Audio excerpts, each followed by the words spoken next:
He'll probably be here in a sec. Just, obviously quite busy. You know, because he's, Hey! Alright. Bradley. Alright, mate. How you going? Marcus, you. Woo. Dougie, you're reprobate. What is it? Alright, mate. We're all here. Oh, God. You been waiting long? Can I just... 45 minutes. No, I've still got me own. Those are shit. Oh. Should we start? Yeah. Okay. Oh, from the beginning? Yep. Oh, 1981. Oh, Adam and the Ants. Who could forget that? No, it's not Boy George. It's not I Love 1981. No? No, it's we're talking about The Office. Brilliant. That's an excellent... I wish it was I Love 1970. Space Offers, Swizzlers. What's all that about? Yeah, we're talking about The Office.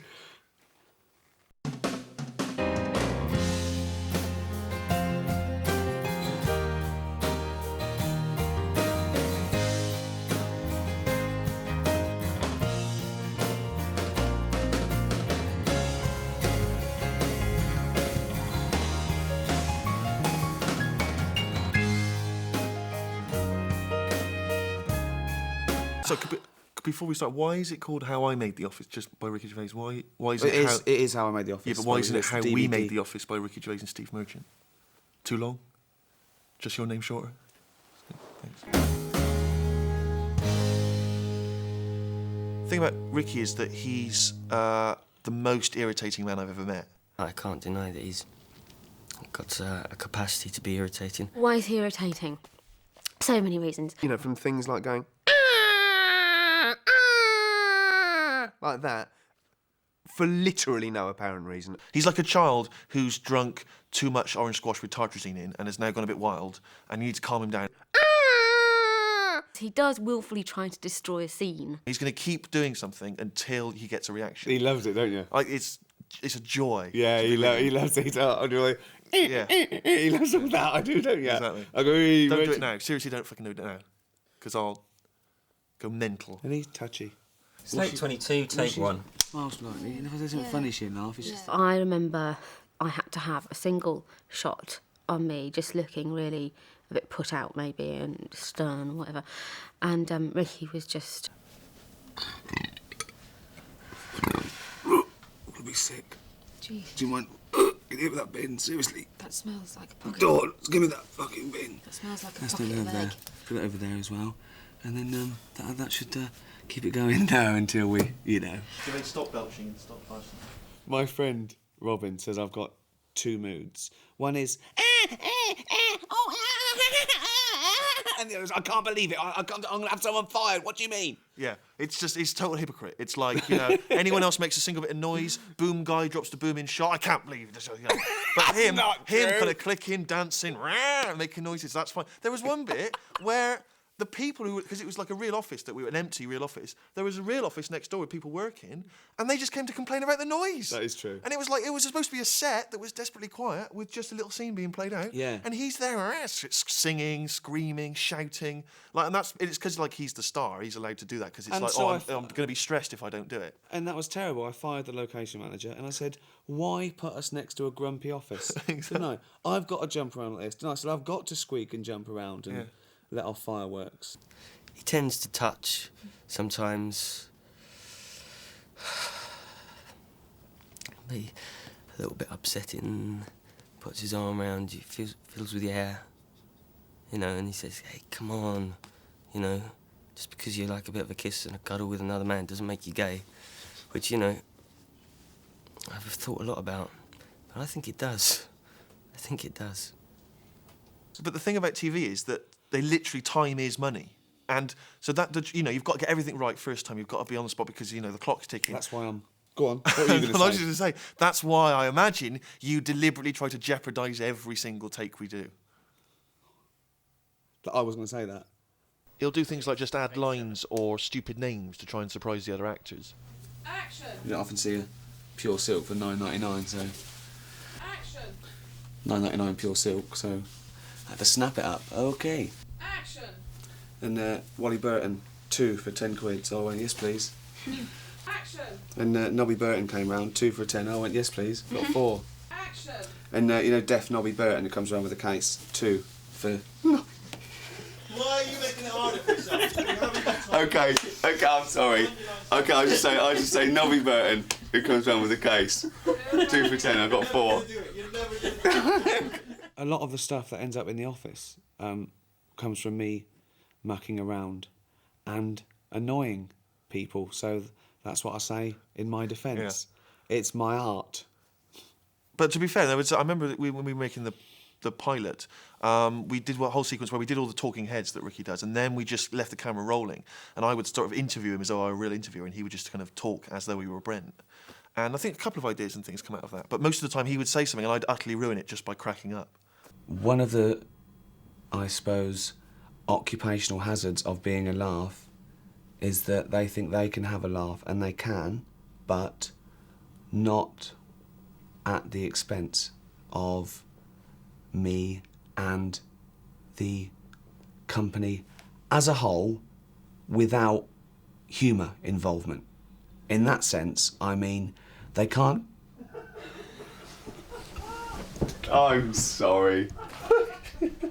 Without the humour involvement. By that I mean, I don't mind a laugh during work or instead of work. What I don't enjoy is what I call the anti-laugh, where it's at... I'm sorry. Can I just leave and you just carry on talking? That won't help. It's what is called by me the anti-laugh, and that is anything goes, thanks very much, have a laugh, find the funny side of life in everything, okay? Have a laugh at yourself, please.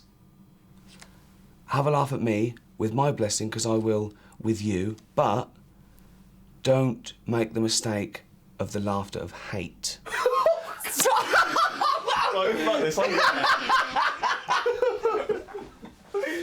I first met Stephen.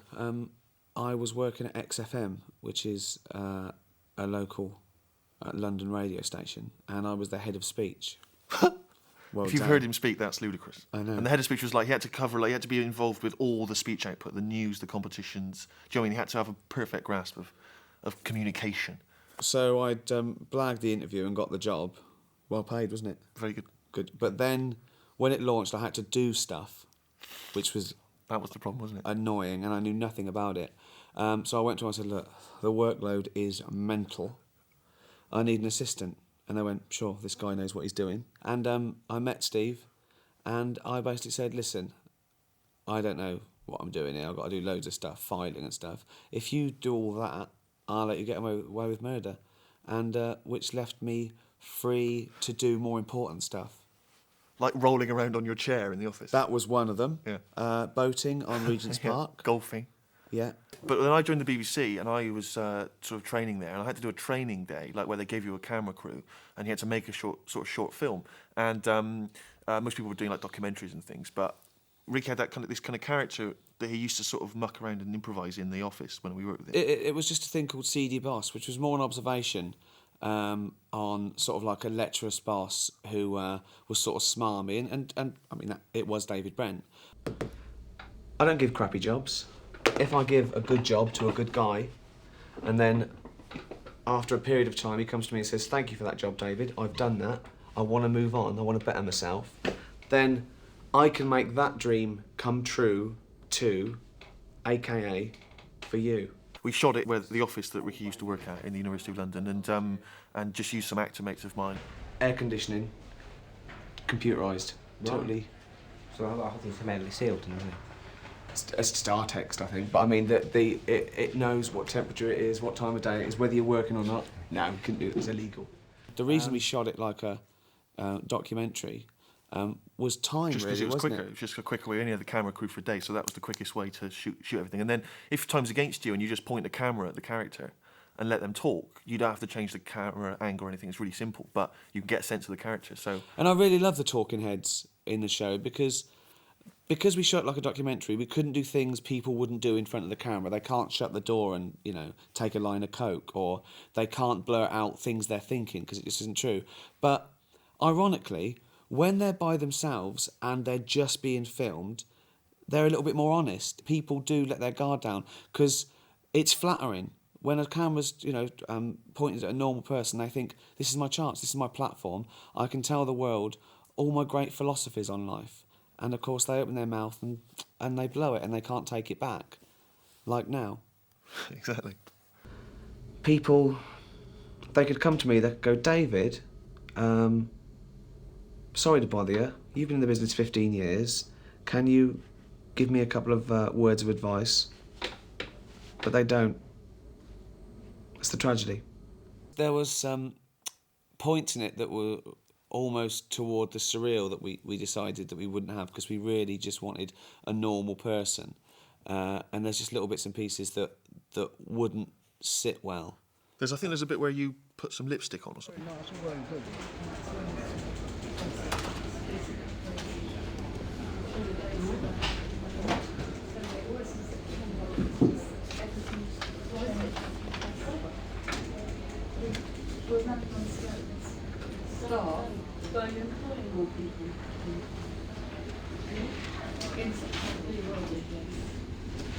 Now, what is your category of... Right, so if I want to look at this, start your survey with your Right, so if you select one, so it's a spell we've got, and you can go to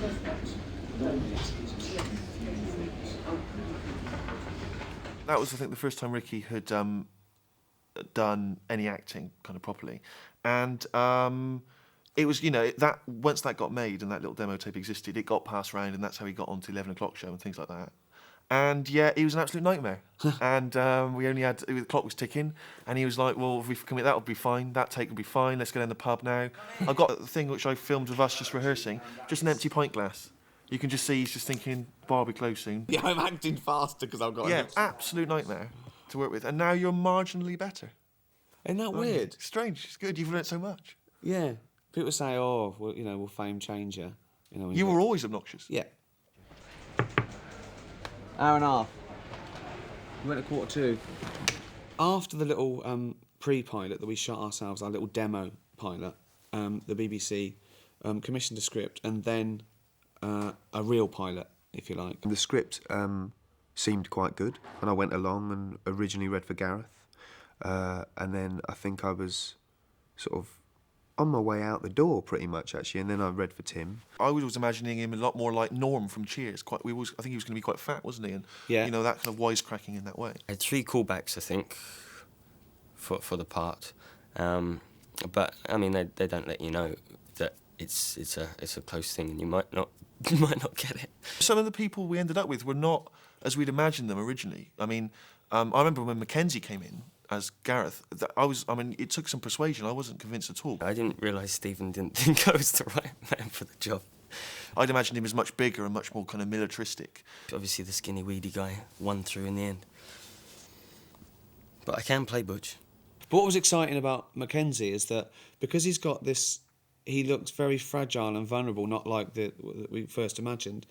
We found that we could give him more and more ridiculous and horrendous lines, and you still didn't mind because of his, little bird-type face. I don't mean like a woman. I mean like a little baby bird, like a little fledgling pigeon who just hatched too early. And there's a sort of sweetness and vulnerability about Mackenzie. Vulnerability? Ah, yes. Language is your tool. Ah, we can cut. We can put a subtitle up. Vulnerability about Mackenzie, and that was nice. I don't give shitty jobs. When a good man comes to me and says, "Thank you, David, for the opportunity," and the continued... The official BBC pilot that we made is pretty much the same in terms of its plot as episode 1 of the real series. But there was some strands we cut out. There was a whole sequence where Dawn tells Tim a joke, which is that one, did you see that film last night, Gaylord Say No? No. That means you're a Gaylord. You see? It's a classic school playground joke. Oh, yeah. You just got it? Yeah. And so she tells him that, and then they sort of play that joke on the cleaning lady. Say it back to me. Did you see a film, Gaze? No. Did you see that film last night? Gaylord Say No. You get it? Yeah. Ask Gareth. Gareth, did you see a film last night, Gaylords? What? She was wondering if you saw that film last night, Gaylord Say No. No? That means you're a gaylord. I'm not a gaylord. What's a gaylord? Oh, yeah.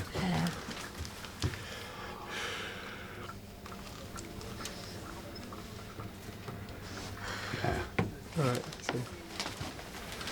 And then there was a whole different sequence about how Gareth finds out that there's going to be redundancies at Wernham Hogg, and he's really upset that he's, the last person to discover this information. The old shares. Ooh, oil. Somebody got their fingers burned. David, hi. Listen, Mr.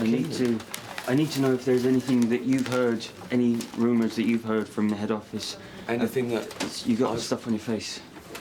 Oh, that's probably ink from your paper. Just making it worse. Have you got a tissue? Or, sorry. No. Have you got a tissue? Right. What's that? That's not mine. It's the first one I picked up. Is it your mum's? Yeah, mine are twice as big as that. I've got a lace. Yeah. Presumably. Well, well, no. I don't. Will you do it I then? haven't got a mirror. But Dawn! Don't want that. They're all talking out there. There's rumours going... Slow down, slow down. Who's talking? Everyone's Have you got a talking tissue or a because... hanky or something like that? No, whose is that? That's his. It's my mum's. Mine are twice as big. Without the lace. I'm team leader. I yeah. should know. I'll be the first one after you to know. Yeah, right. You're the first one after me to know. Okay. What? Don't. What's that?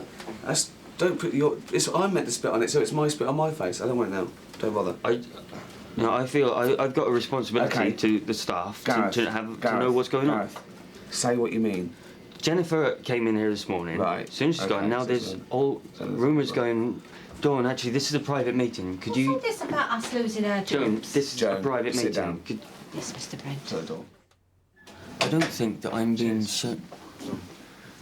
frankly, I'm a little bit insulted that, if there's Why are stuff you losing jobs? Can you give us 2 minutes? Sit down. Welcome. I thought it was supposed to be a private meeting. It's just... Right.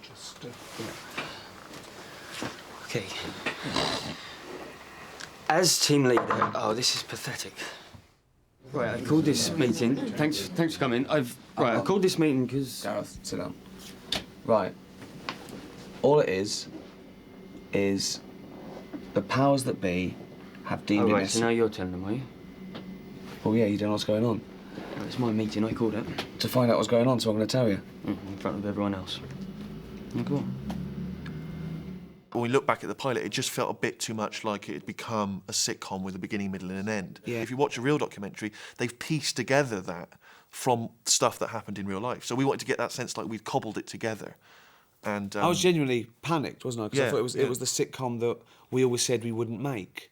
And we just really G'd ourselves up and said, right, we're going back to basics. We really wanted to do something. We were sort of thought we were making something new. Well, we hoped we were. And we didn't want anything that... But I remember you described it as better than Dickens. Didn't you? Yeah. It is. And that's Shakespeare. Gaylord. What's up? Hey, what's up? I love that. Why I think some of it looked quite real is because, obviously, I'm not an actor, and I don't care about hitting my marks or where I should stand. And Steve would go, well, can you at least just, speak up a little bit? Face the right direction. Not really. Not really, no. I'll just do it this way. Well, you do think that everything you've guessed is probably the truth. Yeah. So if you guess it's something, you assume that's actually how it's done. I'm not a trained actor. This is amazing to find out. He's not. No. Or a trained director. He's got nothing. No. His CV is empty. Yeah. Yeah. I haven't got a CV. No. Never needed one. Yeah. He'll be on a single of him or a talking head, and he'll be more worried about the lighting. Learn the lines. You wrote them. Okay? I think the difference between our show maybe and other sitcoms which are set in office is that there always seem to be too full of incident. It's like there's people kind of doing one-liners and being zany and falling over and doing crazy stuff and getting into amusing scrapes, which is not what the experience of being in an office is like at all. It is just about kind of monotony, often if it's a job you don't enjoy, which is occasionally interspersed with, someone making a joke or something kind of. So we wanted lots of sort of sequences between the jokes, if you like, of just people working. And there's something lovely and kind of empty and boring and static about just someone sat typing at a computer. I mean, I know sort of drama or whatever is life with the boring bits taken out, but we left some of them in because they can be the funniest bits. And so, you know, we didn't top and tail scenes so cleanly. We liked the dwelling on, you know, a bad joke or, you know, a nothingness. Yeah, what's funny about a bad joke is the agony of that silence after a joke has gone flat. Have you heard, Have you heard Michael Jackson's new song he's doing? No. He's teamed up with West Ham football team, apparently. Yeah. Doing On Forever Blowing Bubbles.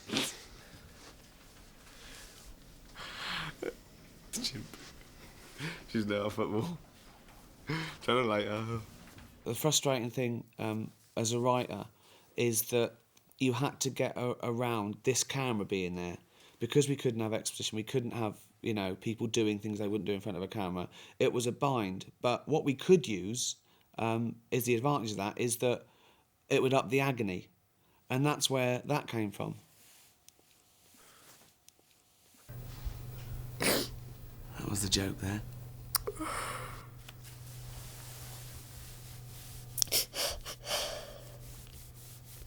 What you find as well, especially with the romantic plot, is it's like because the camera's filming them, they can't show their emotions for each other. They can't show their true feelings, you know, Tim and Dawn. So it means that it's almost like you've sort of some kind of Victorian seething kind of melodrama where, you know, suddenly just him touching her or her touching him, that's as much as a kiss. It means as much, you know. A kiss becomes a shag. So it becomes a kind of, you get that nice kind of electricity between them. Sorry. Ooh, can I have this when you've finished? Yeah, you can have it. When will you be finished today? I don't know Probably. when I'll be finished. Oh, bloody Maybe we hell. could share it. I know that Ricky and Steve worked hard to get that right because it could have fallen on its face. It could have been embarrassing or just simply not worked. The first time I really got Tim and Dawn was after I saw the last episode on the reruns the other week, and for the first time I thought, I know why people have got really upset about that. And my mum rang me about 2 minutes later in tears. It's not just a farcical comedy. You know, there's poignant bits in it that people do care about. That when Gareth thinks that David Brent might be leaving, and he goes in and breaks down. Oh, that's it then, is it? The old team on the scrap heap. Poor old Gareth. You know, I am fond of Gareth. He's a wally. But yeah, I'm fond of him. Oh, this is stupid. Yeah, it is. This is stupid. It's so. Sorry, mate. What do you want? Laurel and Hardy was a constant reference point, which sort of came out in a little bit in Tim's looks to camera. I mean, not that they're completely Ollie-esque. I mean, I never went, you know. I was working last night, actually, on something, and I actually couldn't stop doing it. I think it might ruin my career. So by the time you people are seeing this, you really won't be seeing me again. Because everything I do now, I can't stop going like that. Which is a problem for any actor. The other people in the office at the desk, which weren't particularly main characters, but rather than getting extras or supporting artists, they were all proper actors. Hello, you're through to Keith.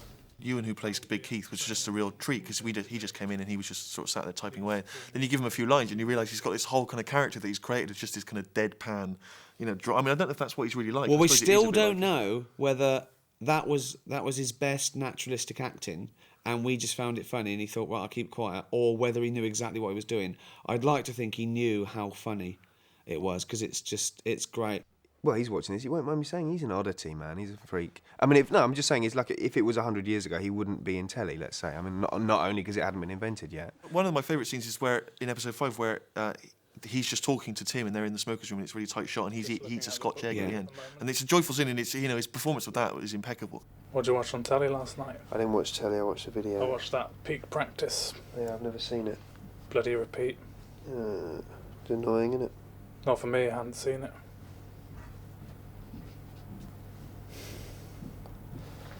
Boring, isn't it? Just staying in watching Peak Practice with your life. Yeah. Not for me. I like it. Yeah, I just stayed in, had a big wank. Yeah, that scene was, it was very hard. Because Ewan's so consistent, the arm kept coming up on exactly the same point every time to eat the Scotch egg. And Martin could see that in his peripheral vision. And once you think of something's funny, that's it, you're done. After about 5 takes, and I looked through and like Ash and Anna and, you know, and Ricky and Steve are all sort of like going, come on. And I thought, God, I really might not be able to do it. You know, I thought I might not actually manage this. Boring, isn't it? Just staying in watching peak practice with your life. Yeah.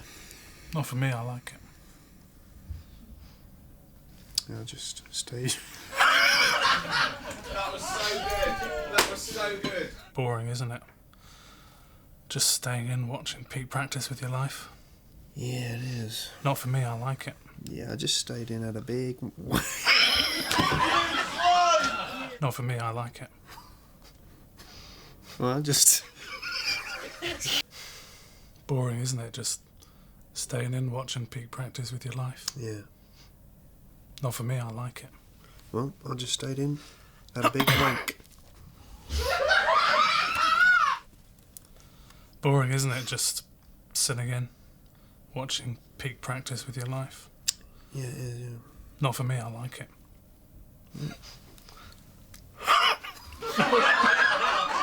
Ricky likes to remind me that it did take 13 takes. I would like to remind him that just kind of maybe walking down a corridor for him took about 40. You know what I mean?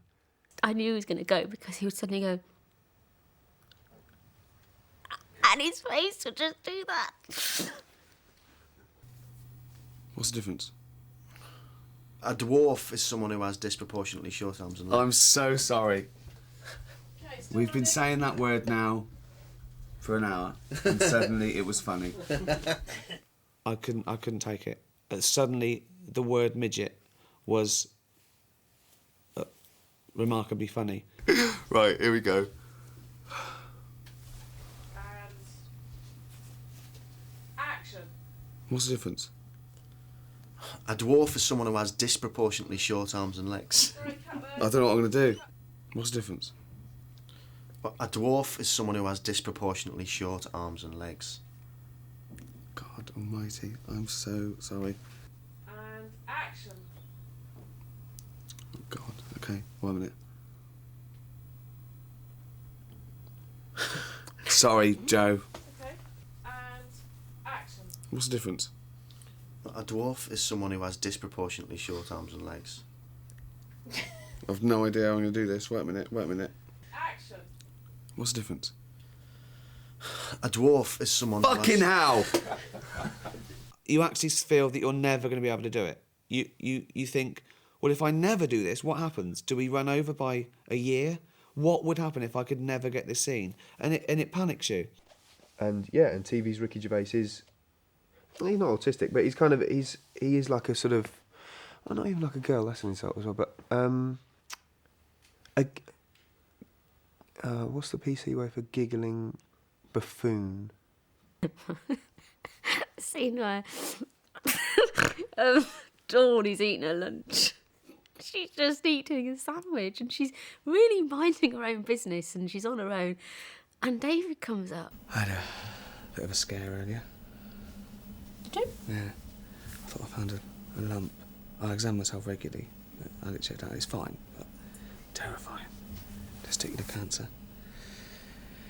Cancer of them old testicles. What's that? Oh, God, that was a great one. We'll do it Reset, again. please. We'll do it again. Damn. What made you go? Do it, No, Ronnie. nobody whatsoever moved. No, I know. No, it was my Linked fault. during this. No, it wasn't. It was no one's fault. It was mine. And he can barely get through a take without being so impressed by his writing genius that he has to ruin it with laughing, you know. Doesn't even have the sort of humility not to laugh and say, oh, what I wrote isn't actually maybe that funny. It's like, no, I am a genius. I'll ruin the take. Oh, again, yeah, you know.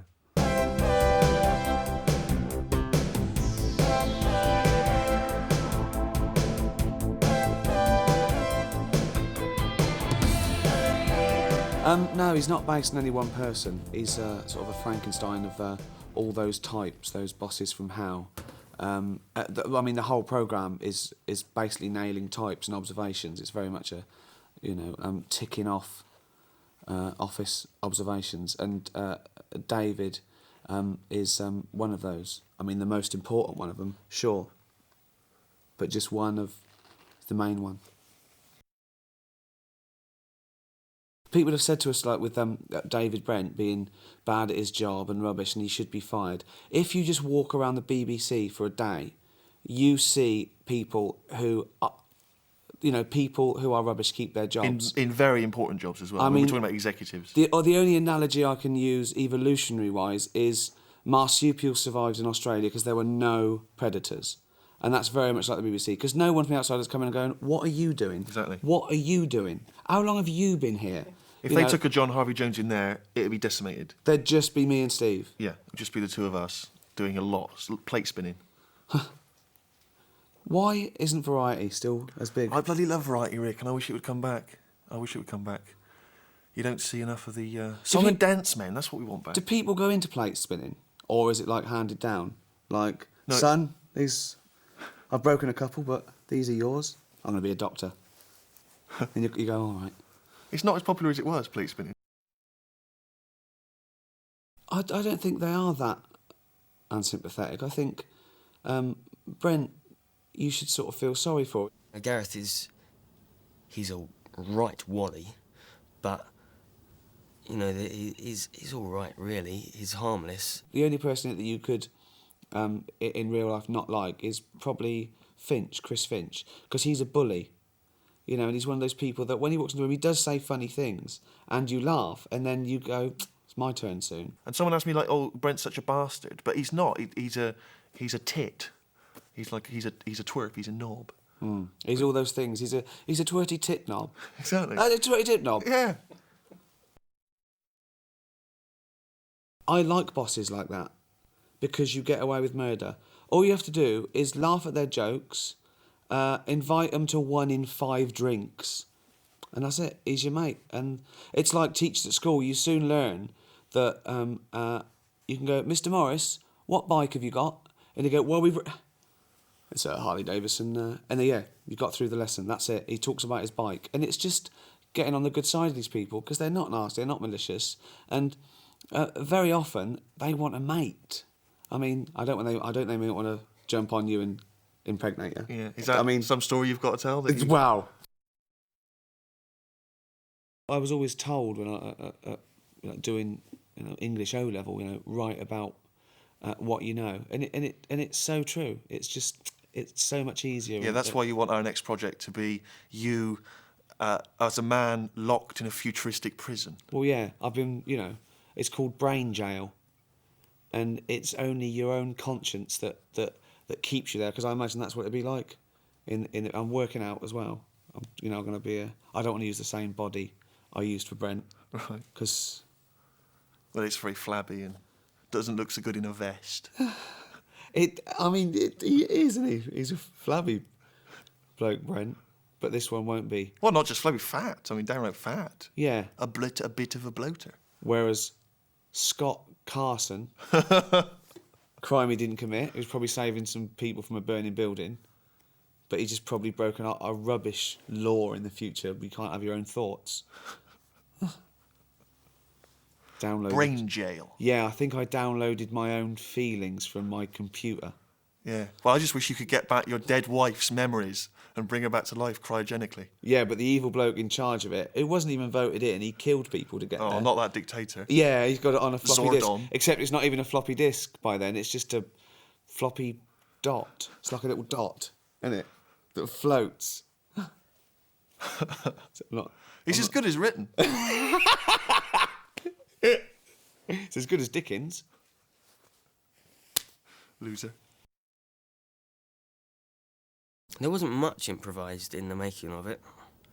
Most of it is there on the script for us to, see. As a tribute to the writing, it's writing that sounds improvised, The script comes out of improvisation anyway, so as we're writing, we're sort of doing it, so we're very careful about the dialogue and the realism of that. So it seems more improvised than it is. But again, within that, there would be times that Ricky or Steve would come up to a couple of us, or various one of us, and say, we need a scene quickly about this or something, and we need one to get us a bridge to get us from that scene into this one. One of the times we had to do flirting, improvising, I thought, because I love my hair being played with, anyone will do really, and so I thought, oh, I'll incorporate that because he can't say no, we're on camera, and so basically he just had to play with my hair, which was really nice.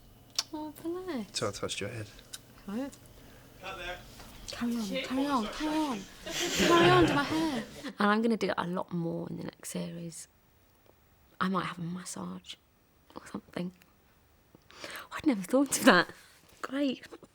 Everyone knew the characters so well that it was just easy to come up with those little bits of ad-lib, like at the end of episode 2 where David's on the phone, apparently he's speaking to Chris Finch and firing him, and Jennifer presses the button and it's in fact a speaking clock. Pathetic. Is it? At the third stroke, the time I checked my watch. You know, I just thought that's the Gareth thing to do. Just checks his watch just to see that it is the right time. Just filming what's funny, just filming the comedy is all that you need to do. You don't need to get clever and tricksy and stuff. Just filming Ricky Gervais's fat, funny face is bloody hilarious. All right, four eyes. Well, don't have a go at me. Yeah, you goggle-eyed freak, so don't That's not fair because Yeah.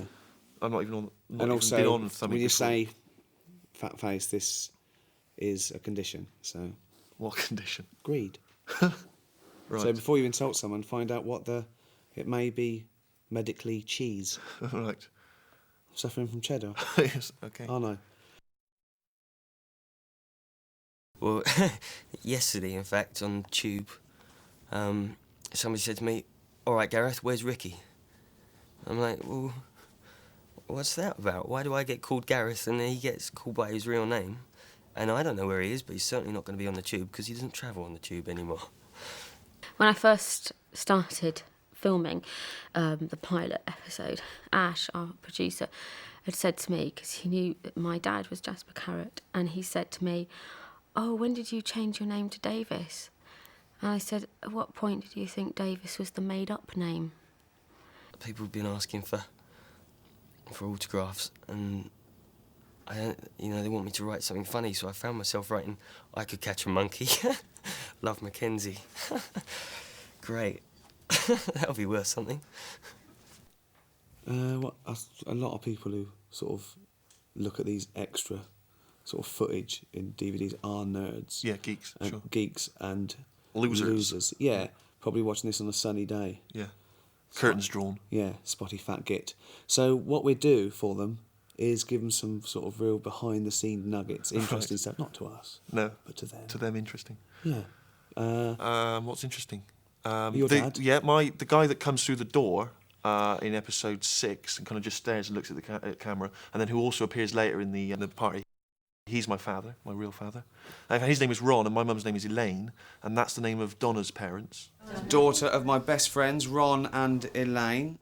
Oh, the guy that Ricky's interviewing at the beginning of episode 1 is the guy he's firing at the end in episode 6. Yeah. Fascinating. Oh, you know, as you picked up on it, Gareth. Well, that's not his real name. His real name is Mackenzie Crook, and he's just an actor. Yeah. So, and you know that at the beginning, where I meet Ricky, and I pretend I haven't met him before. I have. I cast him as Oliver Chris. He's an actor. He's been in other stuff. Yeah. Sort of an illusion, isn't it? Yeah. And you know, because you're getting a bit confused because The Office obviously is not a real office. What's happened to it? Bankrupt. See, no one wants paper anymore. Go on. It's just it's fake, isn't it? It's just a make believe. It's like a set. What do they sell? Who? Not paper. Who? All the people that work there. They don't work there. They're actors. Oh, temping. Acting's a hard business. 90% of the time they'll probably be working in offices. Can we switch it off because I need a Scotch egg. Need a Scotch egg and needs to lie down. Can we get Ricky Gervais's hammock? Just bring that in. I'd love a hammock.